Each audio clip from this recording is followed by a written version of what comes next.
The series begins with a member of the Earth Kingdom being chased through the streets by firebenders.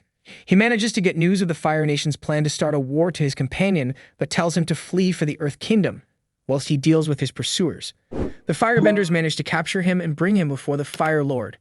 The Fire Lord, however, reveals he wanted the Earth Kingdom to know so that they could gather troops for the war elsewhere, clearing the way for their real targets, the air nomads.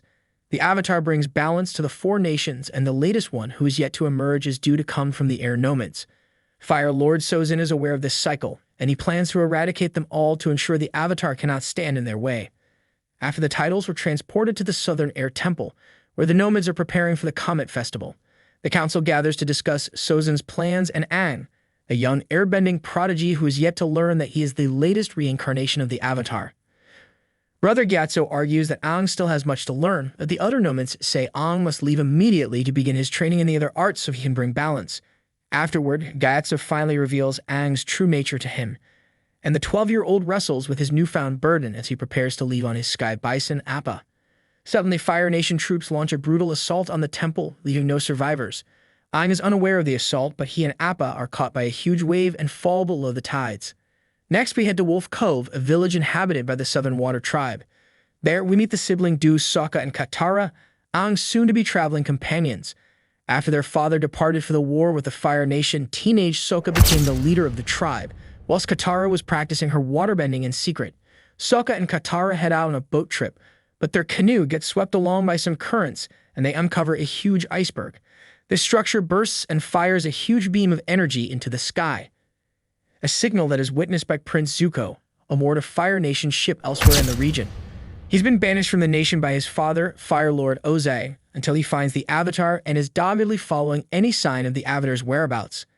As it turns out, this was caused by Aang, who was sealed away inside. He collapses, and Katara convinces her brother to help bring him back to their village to help the young boy. Zuko also sets sail for Wolf Cove, the only settlement in the region, assuming that's where he'll be taken. Once he reawakens in the village, Aang learns from Katara and Sokka's grandmother, that he's been sealed away for 100 years, and that he's officially the last airbender. He also summons Appa back to his side, much to the amazement of the villagers. Zuko's Fire Nation troops are spotted near the village, and surmises Aang must be the Avatar, and that's why they're coming. Sokka begins to prepare to defend the village after accusing Aang of being a coward, as he hid away when the world needed the Avatar most. Katara takes him with some other members of the tribe to keep him safe. Zuko and his men arrive at the gates. He states he only wants the Avatar and will do them no harm so long as the tribe hands him over.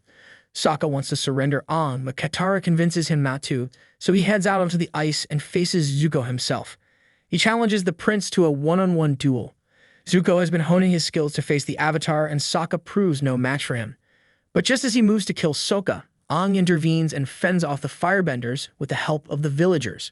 Zuko orders the village be burned to the ground, but Aang surrenders so long as they leave the Water Tribe alone. Aang is taken aboard Zuko's ship.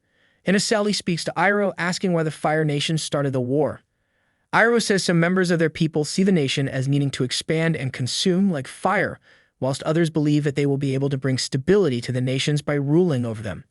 Secretly, Aang uses his airbending powers to grab the keys to his cell from one of his keepers and escapes. He dives off deck and uses his staff, which expands and reveals some wings, to fly away from the ship, but Zuko shoots him down with a fireball as he starts tumbling to the ground below. Luckily, Katara and Sokka, who climb on Appa and gone after Aang. Zuko tries to fire again, but Katara blocks his shot with some water bending. Aboard the creature, Katara and Sokka look to Aang for guidance as they can't bring him back to Wolf Cove without inviting more attacks from the Fire Nation. Aang takes them back to the temple, which they find in complete ruins. And when Aang lays eyes on Gyatso's body, he's overcome with emotion, and his powers cause a powerful whirlwind to whip up around him. It's a clear demonstration of how much power he possesses and how he can't really control it just yet, either. Seeing his home in pieces, Aang resolves to complete the mission he set out on 100 years ago, to complete his training and master the other bending arts, so the air nomads' deaths are not in vain and he can defeat the Fire Nation and bring balance between the four peoples once more.